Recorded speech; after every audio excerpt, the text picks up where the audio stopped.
David Hallyday est de retour sur le devant de la scène. 6 ans après la mort de Johnny Hallyday, son fils a décidé de se raconter, dans un documentaire sobrement intitulé David Hallyday, diffusé le 3 avril prochain sur Canal+ Doc et Mi-Canal.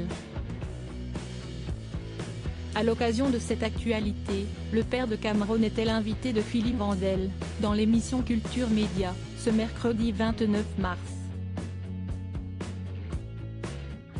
Pourquoi avoir eu envie d'ouvrir maintenant les portes de votre intimité aux caméras? S'est interrogé le journaliste d'Europe 1. Mieux vaut tard que jamais, a-t-il affirmé, cash, en préambule. Si est un petit peu la culture d'aujourd'hui, je vois plein d'artistes qui font des documentaires sur eux, je me suis dit pourquoi pas. Et puis si est important de laisser des traces chez moi, pour les futures générations, si jamais la curiosité envahirait leurs esprits. Si est sympa de laisser des traces de la famille, a-t-il détaillé pour expliquer l'objectif de ce documentaire. Au cours de cet entretien avec nos confrères, l'ex d'Estelle Lefébure est aussi revenu sur la relation qu'il entretenait avec son illustre père, Johnny Hallyday.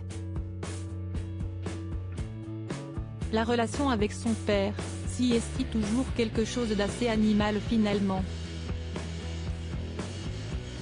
On est en compétition avec son père quand on est petit, on essaie de faire aussi bien.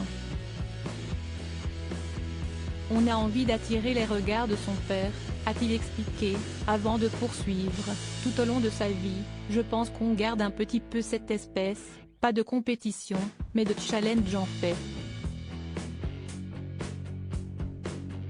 On a envie d'être reconnu aussi et je pense que si est propre à l'être humain de vouloir être aimé, a confié David Hallyday, précisant qu'il n'a jamais été en compétition dans le métier avec son défunt père.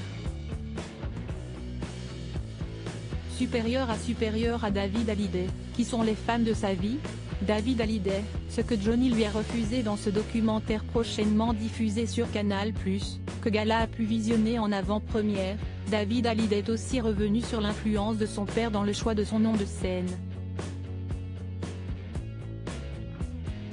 Si le musicien avait l'intention de se faire connaître sous le nom de David Smith, Johnny Hallyday lui a fait comprendre que ce n'était pas une bonne idée.